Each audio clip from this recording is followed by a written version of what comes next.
কি জবাব তুমি দিবা মাওলার দরবারের যুবক?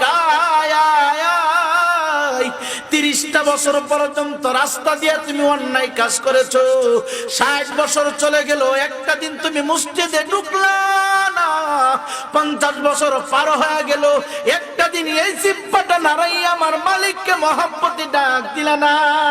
আজকে সুবর্ণ সুযোগ তোমার জন্য। 50 বছর অপরাধ নিয়ে তুমি যদি মাহফিলের দিকে দৌড়াও, আমার মালিক ডাক দেখো, ও ফেরেশতারা যাও যাও যাও, আমার বান্দারা পশ্চিম ওসমানপুর নূরে মদিনা জামে মসজিদ কর্তৃক আয়োজিত যে প্রোগ্রাম কোরআনের বয়ান চলছে, এই বয়ান শোনার জন্য আমার বান্দাটা সামনের দিকে অগ্রসর হচ্ছে। যতটা কদম দিবি প্রতিটা কদমে কদমে একটি করে গুনাহ কাটিয়ে নিয়া বান্দার আমলনামার ভিতরে 10টা কইরা নে তোমরা লেখা দাও।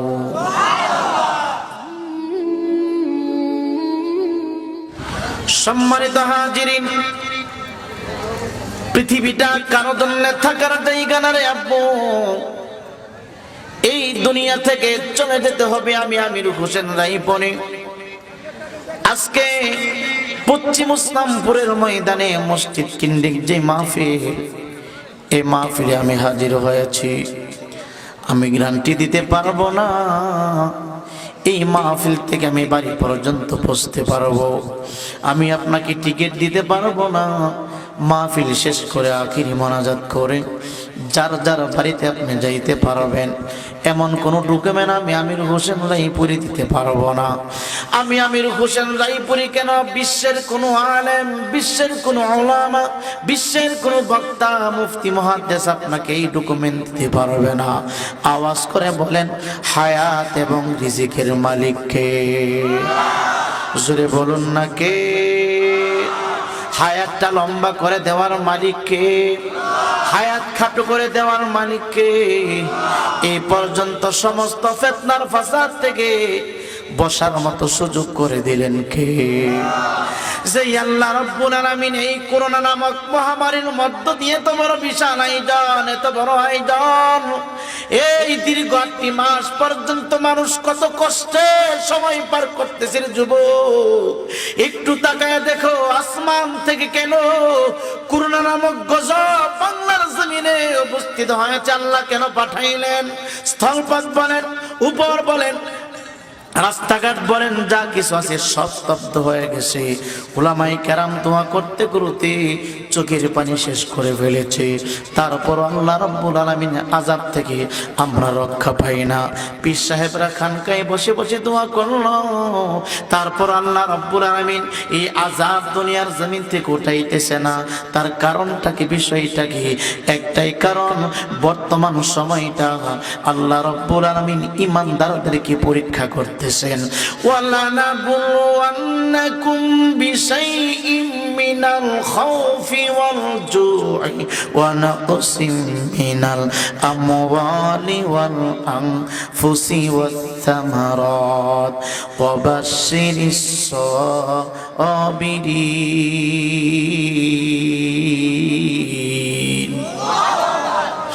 আল্লাহ রাব্বুল আলামিন ডাক দে বলে, আমি আল্লাহ মাঝে মাঝে তোমাদেরকে পরীক্ষা করব। শুধু তোমাদেরকে পরীক্ষা করব না, মাঝে মাঝে সম্পদ তোমাদের কাছ থেকে আমি আল্লাহ উঠায় নেব। মাঝে মাঝে আমি আল্লাহ রাব্বুল আলামিন তোমাদের 3.5 হাত দেহ নামাজে একটা সম্পদ, এই সম্পদের পরে বাড়া মুসিবত দিয়ে দিব। সম্পদ আমি আল্লাহ উঠায় নেব, সম্পদ চিনায় নেব, আবার সম্পদ বাড়াইয়া দিব। আল্লাহ রাব্বুল আলামিন ডাক দিয়ে বলে, কখনো জানের উপরে, কখনো মালের উপরে আমি আল্লাহর অত্যাচার চলবে, আমি আল্লাহর আযাব চলবে, আমি আল্লাহর পরীক্ষা চলবে। আমি আল্লাহর পরীক্ষায় যারা উত্তীর্ণ হবে, যারা ধৈর্য ধারণ করতে পারবে, যারা সবর ধারণ করতে পারবে, আল্লাহ রাব্বুল আলামিন ডাক দেয়া কয়, ইন্নাল্লাহা মা'আস সাবিরিন।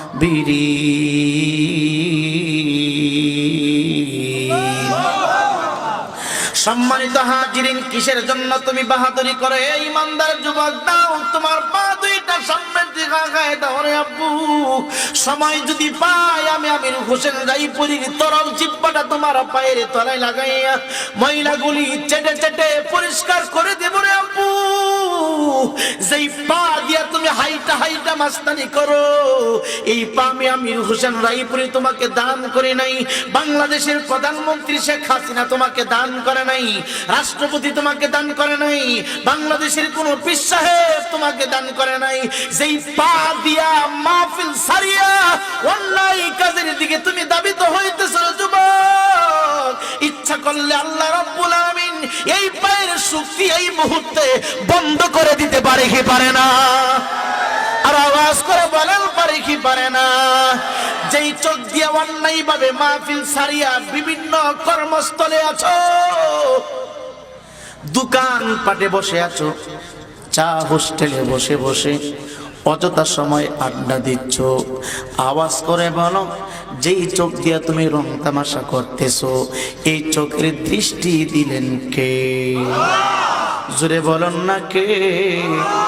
এই মুহূর্তে যদি আমি আমির হোসেন রায়পুরীর চোখের দৃষ্টি নষ্ট হয়ে যায়, পৃথিবীর কোনো শক্তি নেই দৃষ্টিটা ফিরে দেওয়ার মতো।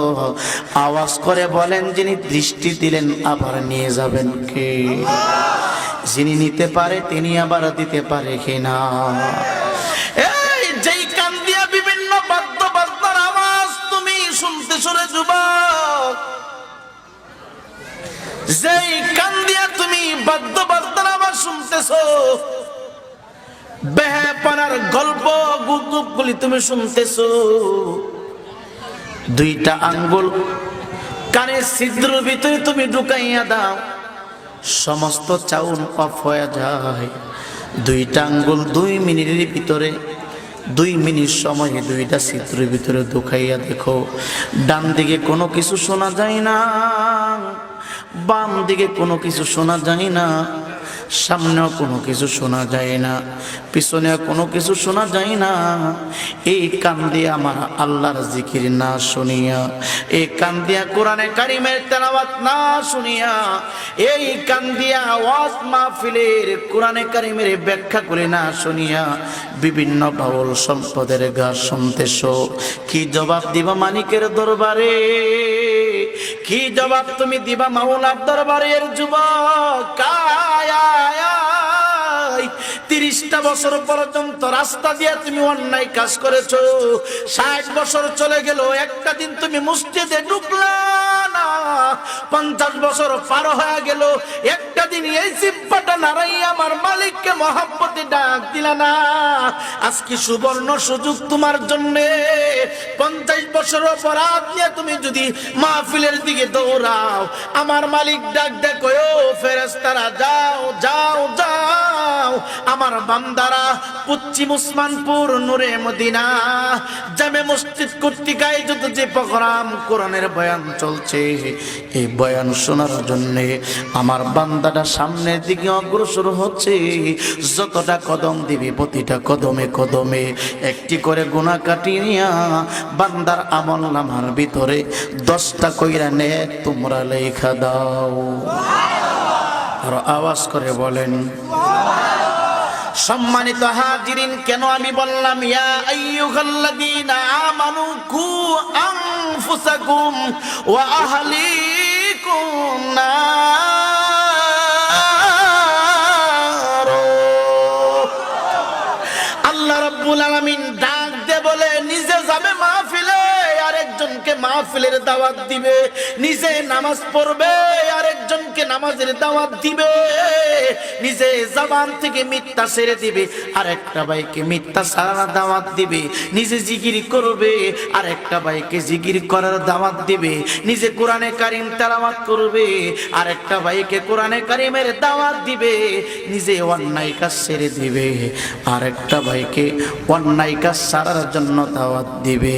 মোট কথা, মোট ব্যাখ্যা হলো নিজে জাহান্নামের আগুন থেকে বাঁচবা, আর তোমার পাড়া প্রতিবেশী আত্মীয় স্বজন যারা আছে, আহাল যারা আছে, তাদেরকেও জাহান্নামের আগুন থেকে বাঁচানোর জন্য দাওয়াত দিবা। সম্মানিত হাজিরিন, আজকে যারা মাহফিলে আসলাম, 2টা হাত যদি আকাশের দিকে বানাইয়া দুইটা হাত যদি আকাশের দিকে বানাইয়া অতীতের অপরাধের কথা স্মরণ করে মাসির মাথা পরিমাণ পানি তুমি ছেড়ে দিতে পারো, আর যদি ডাক দিতে পারো আল্লাহ 50টা বছর কাটাইলাম তোমারে মহাব্বতে ডাক দিলাম না, 50টা বছর কাটাইলাম ফজর পড়লাম না, 40টা বছর কাটাইলাম জোহর পড়লাম না, 50 বছর কাটাইলাম আসর পড়লাম না, মাগরিব পড়লাম না, আজকে জান্নাতের বাগানে বৈশা উলামায়ে কেরামের সামনে তওবা করতেছি তোমার দরবারে, আর কোনোদিন অন্যায় কাজ করব না, আর কোনোদিন মিথ্যা কথা বলবো না, আর কোনোদিন জিনা করব না, আর কোনোদিন নেশা দ্রব্য জিহ্বাতে লাগাইব না, আর কোনোদিন নাফরমানি করব না, মা বাবার অন্তরে আর কোনোদিন ধোঁকা দিব না, কষ্ট দিব না। এইভাবে যদি মালিকের দরবারে সিলিন্ডার হইতে পারো, এইভাবে তুমি যদি মালিকের দরবারে তওবা কইরা চোখ থেকে পানিগুলো ছাড়তে পারো, রাব্বু এক ফোঁটা চোখের পানি ছাড়তে দেরি হবে, চোখের পানিটা নাকের ডগায় আসার আগে আগে আমার আল্লাহ রব্বুল আলামিন তোমার তামাম জিন্দেগীর গুনাহগুলি মাফ করে দিবে। সম্মানিত হাজিরিন, কেন তুমি তওবা করবা না? এই পৃথিবীতে কোনো মানুষ চিরদিন থাকতে আসে নাই, থাকবে না। এই মুহূর্তে তোমার আমার ইন্তিকাল হইতে পারে রাব্বু, এই মুহূর্তে তোমার আমার ইন্তিকাল যদি হয়ে যায়, পৃথিবীতে যত আপন সবাই তোমার পর হয়ে যাবে, সমস্ত মানুষগুলি তোমার পর হয়ে যাবে। তোমার যখন মৃত্যুর ডাক এসে যাবে, কোন সময় আসবে, কোন দিন আসবে, কোন টাইমে আসবে, এটার কোনো কোন গ্যারান্টি নাই। কারণ আমার আল্লাহ ডাক দেয়া কয়, আইনামা তাকুনু ইউদরিকুমুল মাউত ওয়ালাউ কুনতুম ফি বুরুজিম মুশাইয়াদা। মরণ থেকে যতই পালাও, মরণ তোমায় লইবে গিরি। যদিও তুমি আকাশ পানে লুকাও, ধরবে সে তাই লাগিয়ে সিঁড়ি।